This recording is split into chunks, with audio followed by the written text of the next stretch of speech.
జై శ్రీరామ్. అందరికీ నమస్కారం. మన హిందూ ధర్మంలో వివరించబడిన కొన్ని ముఖ్యమైన నియమాల గురించి ప్రతి ఒక్కరూ ఖచ్చితంగా తెలుసుకోవాలి. కొన్ని ఆచార పద్ధతులను పాటిస్తే మీ జీవితంలో ధనధాన్యాలకు కొరత ఏర్పడకుండా మీ ఇంటిపై ముక్కోటి దేవతల ఆశీర్వాదం ఉంటుంది. ముందుగా ఈ వీడియోకి ఒక లైక్ కొట్టి మా ఛానల్ని సబ్స్క్రైబ్ చేసుకోండి. లైక్ కొట్టడం మాత్రం అస్సలు మర్చిపోకండి. అలాగే జై శ్రీరామ్ అని కామెంట్ చేయండి. మనలో చాలామంది గణపతి ముందు గుంజీలు తీస్తారు. వినాయకునికి ముందు గుంజీలు తీస్తే ఎన్నో శుభ ఫలితాలు కలుగుతాయి. ఒకానొక రోజు బ్రహ్మదేవుడు వినాయకునికి గుంజీలు తీసి నమస్కారం చేశాడు.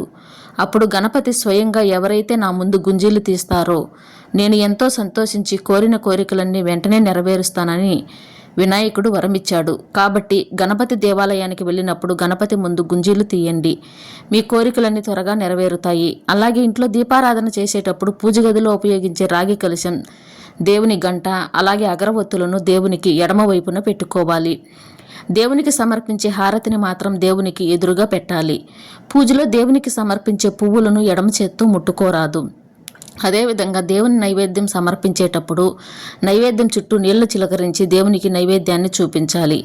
అయితే దేవునికి నైవేద్యాన్ని సమర్పించేటప్పుడు ఎటువంటి శబ్దాలు చేయకూడదు.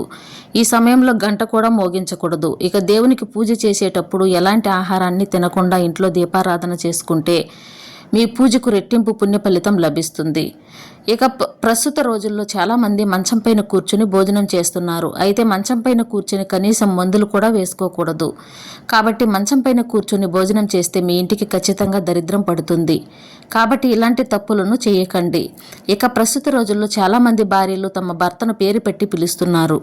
భర్తను పేరు పెట్టి పిలవడం ధర్మ విరుద్ధమని వేద పండితులు సూచిస్తున్నారు. భార్య కంటే భర్త పెద్దవాడు కాబట్టి భర్తను పేరు పెట్టి పిలవకూడదు. పూర్వకాలంలో భర్తలను స్వామి అని పిలిచేవారు. ఇప్పుడు అలా పిలవకపోయినా పర్వాలేదు, ఏమండి అని పిలిస్తే చాలు. ఇంకా భర్తలు భార్యలను పేరు పెట్టి పిలవవచ్చు. భార్యాభర్తల పేర్లు పెట్టి పిలుచుకుంటే అనుబంధం లోపిస్తుందని నమ్మకం. అలాగే మనలో చాలామంది తులసిని పూజిస్తారు. తులసి దళాలను పూజలో ఉపయోగిస్తారు. అయితే కొన్ని సమయాల్లో తులసి ఆకులు తుంచకూడదు. ముఖ్యంగా అమావాస్య, పౌర్ణమి, ఏకాదశి, ద్వాదశి, ఆదివారం ఈ 5 రోజుల్లో తులసి ఆకులు కోయకూడదు. తులసిని పూజించిన వారికి కోటి జన్మల పుణ్య ఫలితం లభిస్తుంది. తులసి ఉన్న ప్రదేశంలో ముక్కోటి దేవతలు కొలువై ఉంటారని, నీటిలో తులసి ఆకులు వేసుకుని స్నానం చేస్తే సర్వ పాపాలన్నీ తొలగిపోయి పుణ్య నదుల్లో స్నానం చేసినంత పుణ్య ఫలితం దక్కుతుంది. విష్ణు పూజలో ఖచ్చితంగా తులసి ఆకులు ఉండాలి.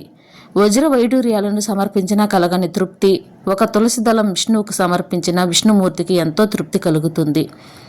అలాగే తులసి ఆకులను ఎవరికైనా దానం చేస్తే 10,000 ఆవులను దానం చేసినంత ఫలితం దక్కుతుంది.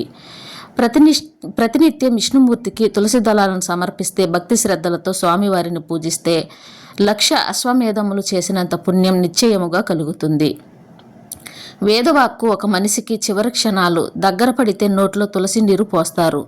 ఎందుకంటే మృత్యు సమయంలో తులసి దళాలతో కలిసిన జలం ఒక చుక్కైన నోట్లో పడితే వారు నిశ్చయముగా రత్న విమానం అధిరోహించి సమస్త పాపకర్మల నుండి విముక్తి పొంది విష్ణులోకానికి చేరుతారని నమ్మకం. ఇంట్లో దీపారాధన చేసేటప్పుడు దీపం కుందుల్లో నూనె పోసి తర్వాత ఒత్తులను వేయాలి. అంతేకాని ఒత్తులు వేసి నూనె పోయకూడదు. ఇక ఆవు నెయ్యిలో దీపారాధన చేస్తే మీ కుటుంబానికి సర్వ సౌభాగ్యాలు కలుగుతాయి. అయితే ఎట్టి పరిస్థితుల్లోనూ గేదె నెయ్యితో దీపారాధన చేయకూడదు. నిత్య దీపారాధన చేసేటప్పుడు మనలో చాలామందికి ఒక దీపాన్ని వెలిగిస్తారు. కానీ ఇంట్లో దీపారాధన చేసేటప్పుడు దేవునికి 2 దీపాలు వెలిగిస్తేనే మంచిది. అయితే ఒక్కోసారి పూజలో దేవునికి పెట్టిన నైవేద్యానికి చీమలు పడుతూ ఉంటాయి. దేవుని నైవేద్యానికి చీమలు పడితే మీకు అదృష్టం కలిసి రాబోతుందని శుభ సంకేతం. ఇక మన ధర్మశాస్త్రాల ప్రకారం ఉదయం చేసే పూజ కన్నా సాయంత్రం చేసే పూజలకే 1000 రెట్లు పుణ్య ఫలితం దక్కుతుందని నమ్మకం. కాబట్టి సాయంత్రం సమయంలో ఎక్కువగా పూజ చేయడానికి ప్రయత్నించండి. ఇక సాయంత్రం 6 దాటిన తర్వాత ఎట్టి పరిస్థితుల్లోనూ ఉప్పు కొనకూడదు. అలాగే ఇంటి ప్రధాన తలుపులను మూయకూడదు.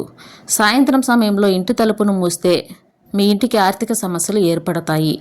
ఇక మనలో చాలామంది దేవుని ఉంగరాలను చేతికి పెట్టుకుంటారు. దేవుని ఉంగరాలను ధరించడం మంచిదే, కానీ భోజనం చేసే ముందు చేతికి ఉన్న దేవుని ఉంగరాన్ని తీసేసి ఆహారం తిన్న తర్వాత దేవుని ఉంగరాన్ని పెట్టుకోవాలి. ఎందుకంటే భోజనం చేసేటప్పుడు దేవుని ఉంగరాన్ని ఎంగిలి అంటకూడదు. మన చేతి ఎంగిలి దేవుని ఉంగరాలకు అంటితే అది మహాపాపంగా పరిగణించబడుతుంది. కాబట్టి ఈ విషయాన్ని ప్రతి ఒక్కరూ పాటించాలి. దేవుని రూపం కలిగిన ఉంగరాన్ని ఎప్పుడూ కూడా ఎడమ చేతితో ధరించకూడదు. అలా చేస్తే అవమానించినట్టే. దేవుని ఉంగరాలను కుడి చేతి చూపుడు వేలుకు ధరిస్తే అలాంటి వారికి ఎల్లప్పుడూ అదృష్టం కలిసి వస్తుంది.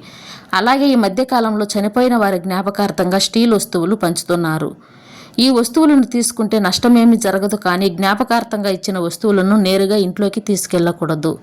జ్ఞాపకార్థపు వస్తువులను నీటితో కడిగి ఇంట్లోకి తీసుకెళ్ళాలి. అయితే ఈ మధ్యకాలంలో చాలామంది జ్ఞాపకార్థ వస్తువులలోనే తమకు తెలియకుండానే దేవుని పూజలకు ఉపయోగిస్తున్నారు. ఇది చాలా పెద్ద తప్పు. కాబట్టి ఈ జ్ఞాపకార్థ వస్తువులను ఇంట్లో ఎక్కువ రోజులు ఉంచకపోవడమే మంచిది. మనలో చాలామంది నువ్వులను ఎక్కువగా తింటారు. అయితే అమావాస్య రోజున, పౌర్ణమి, ఆదివారం, చతుర్థి తిథి మరియు అష్టమి తిథి ఈ రోజుల్లో నువ్వులు తినకూడదు. మన హిందూ ధర్మంలో దాన ధర్మాలకు ఎంతో ప్రాధాన్యత ఉంటుంది. అయితే అన్ని దానాల కంటే జలదానం చాలా విశిష్టమైనది.